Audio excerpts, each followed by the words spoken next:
ดูนี่แล้วมาได้กระต่ายอีกแล้วพี่น้องดูใช่ดูใช่โอ้ยไปฉีดน้ำมันเนี่ยมันบ่ไปดอกมันปลาร้ายพอเถาชวนเขานะมันปลาร้ายปลาดันดอก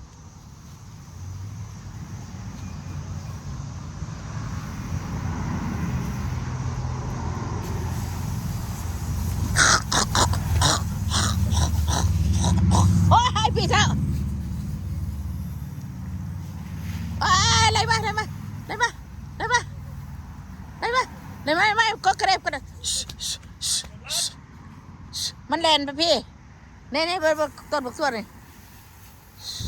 อ่านมันกระแลนมาพี่คือเก่าแล้วไง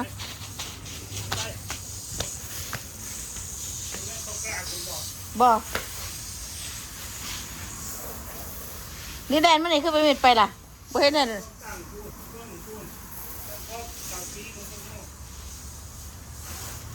มันเข่าบ่ได้ตีพอบ่มีบ่เห็นเท่าบ่ไหวใช่ป่ะบ่แดนเขามันนี่ก็มีเจาะจะมาโตนเขานี่บ่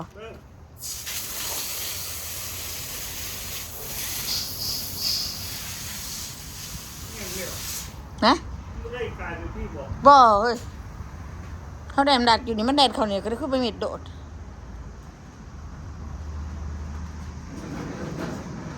แล้วมันไปปุ่นดอกแดนเขาป่าบักทั่วนี่นะแดนเขานี่แล้วก็มีโดดบ่เฮาเห็นนั่นอยู่เอาเบิ่งอยู่บ่นั่นบ่มีแดนเขานี่แล้วก็มีเจาะด้วยมันไปจังไดบ่เห็นมันแดนออกไปดิได้แดนไปหันก็เห็นได้แดนเขานี่เลยบ่แดนเขานี่เนาะก็แนมดัดอยู่หั่นเอาบ่มันสิไปหันกันเบิ่ง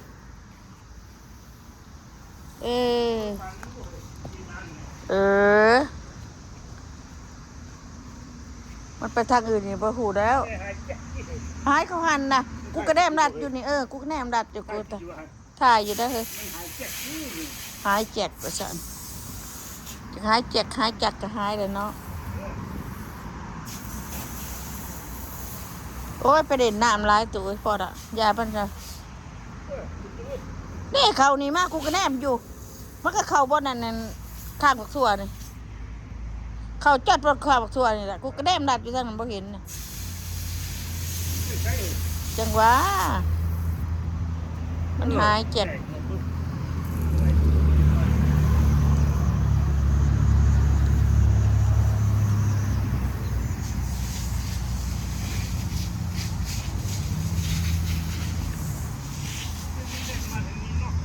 บ่เห็นมันโตบ่ใหญ่เฮ้ตัวน้อยมันดุมันมันดุกระต่ายมันดุมันหรอกแหวะเพราะแหละยามันอะแต่มันกัดเขาก็บ่กินเลยกินแต่มันบ่กัดเลยนะบักพริกไก่ใหญ่เด้อพี่น้องเอ้ยบักพริกบ่ได้ลำไรนี่ใหญ่แล้วเนี่ยปลูกใส่ขี้ดินน่ะจักตายจักหยังกันหน่อยก็บ่ได้สนเลยเหรอมันมีดินเด้เฮ้ยเห็นว่าพี่น้องบักพริกบักเขือก็ใหญ่แล้วหมากยังบ่ทันมีฮะหมากก็บ่ทันมีบักเขือก็บ่ทันมีหมากก็มีตลอกพางซื่อบักพริกก็คือกันเพื่อสิเป็นบางเดือน8พุ่นน่ะเบิ่งเด้อดอกได้ยังก็หายเจ็ดไปเลยมื้อนี้มาเลาะสวนทางนอกพี่น้องบ่เห็นมันเข้าหันดอกกูก็แนมอยู่เด้บ่เห็นโอ้บักเขือข่อยก็สุกหลายล่ะสิกินตำบักหุ่งได้บาดนี้ได้มันสุกแล้วก็จะกินตำบักหุ่งได้บาดนี้โอ้ยมันหลายตัวปิดก่อนมาเต้นนี่โอ้ยเหยียบตัวให้มันบ่นี่เด้อสุกหลายโอ้ยจะเป็นมันหน่วยใหญ่ตูนี่เก็บไปกิน2-3 หน่วยนะก็คือสิแสบอยู่เก็บไปกินโอ้ยน้ำเขาก็มาเหมาะนั่นแห้งไปนะ อ่ะมันหัวบ่พี่น้องเจ้าค่ะสงใจมันหัวนะ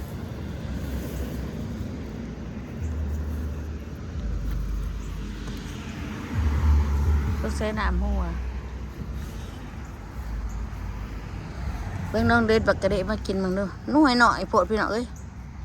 น้อยหน่อยโจ๊กใส่กระเดะตากได้ชมเบิ่งแหนบักถั่วนี่นะพี่น้องในเฮียใช่ก็เกิดอยู่หันตัวขาวได้พี่น้องเป็นได้คือบักถั่วนังนี่แหละโปรแมนบักถั่วนังได้ละบักเกลือนี่แหละปะเท้าเอ้ยวะปะเท้าเอ้ยมานี่อันนี้เหมือนบักถั่วนังเนาะนี่นะคือว่ามันเนื้อในบักถั่วนังบดได้มาบานได้นี่นะเฮ้ยเป็นไงเป็นพักเป็นหมากเป็นนั่นเป็นบักถั่วนังโอ้เบิ่งมือหนาจะเอาบักถั่วนังมาปลูกนี่ก็ปลูกตามบ้านมันปีหนาก็มีอยู่แนวมันชิวยี่บ้าเท้าปีหนาจะเอาได้บักถั่วนังมาใส่นี่มีอยู่ในมันเก็บไปอยู่แต่บักถั่วนังมันเป็นโบราณพี่น้องเลยมันเป็นเหงามันขนาดแบบเป็นแล้วก็ดุนเดียวแล้วก็เบิดบ่ได้กินต่ออีกเด้อถั่วนังถั่วนอนแม่ไม่โปกกับกระไรเลยใหญ่แล้วพี่น้องไก่ชิชุบนะเห็นนะ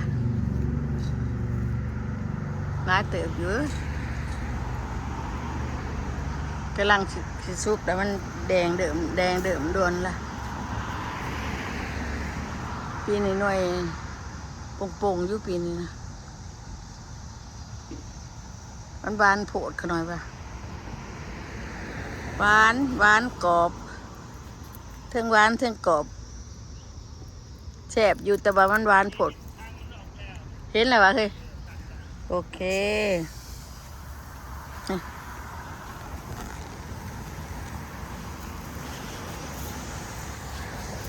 เด้อเป่าหนึ่งกินผู้เดียวแหละจะพวดแล้วก็กินบ่ได้มันหวานโผดเพราะว่าเราเป็นเบาหวานนะบอกจะให้กินหวานเกินหน่อยแล้วกินผู้เดียวลูกก็บ่มาก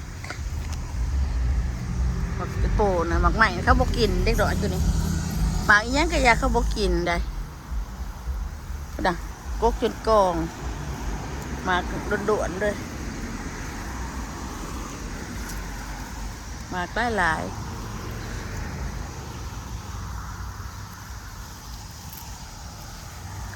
หวานเนี่ย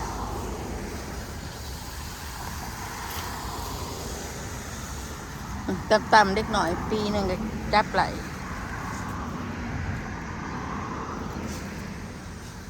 ได้เพียงแอวกับพอเพียงเองทั้งหัวเข่าอันดิบจังสีเนี่ยมันบะทันบานมันยังอันผาดอยู่สมผาดอยู่มันนะมันชุกเลยมันกระแดงเมื่อไหร่มันก็มาชุกกระแดงเมื่อไหร่แดงจริงคืนพวกมันโดนในขีดินลมผาดต่างกระโดนหน่วยบ่งามบ่เดียวปิดถิ่นนั่นมันเท่านั้นโอ้ยแดดหอนมันใน80-90พี่น้องเอ้ยแดดแท้แดดว่าหอนแท้หอนว่า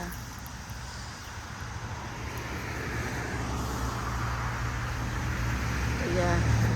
มันชุกแล้วว่าเก็บเอาไปกินเด้อพี่น้องเด้อพี่น้องหมู่คู่เริ่มชุกได้เลยนี่แดงเดืองได้เลยแดงมาหน่อยนึงเลย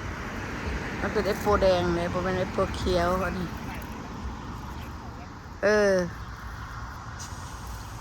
เป็นแต่แสบไม่ได้ชิดอบกินมึงชุกมันเพิ่มมันที่เป็นจังไรขาดปะเด็กบ้านอยู่หน่อยหนึ่ง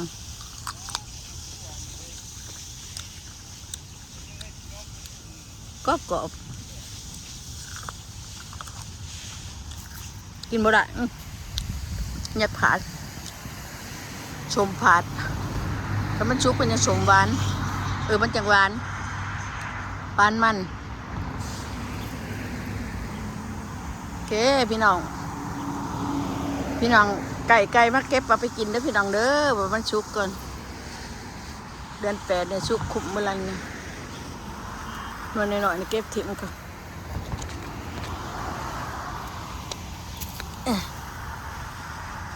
มันเอาไว้มันได้บ่งามเก็บถิ่มมันได้บ่งามเก็บถิ่มมันนักกดมันเอาแต่น้อยงามไปเก็บพี่น้อง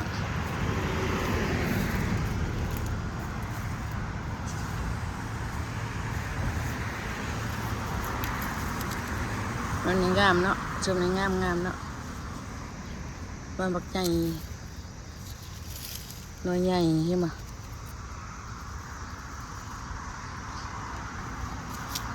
เป็นแต่งานได้กับงานนั่นมีลายอยู่นี่จนกองงานนี่นะ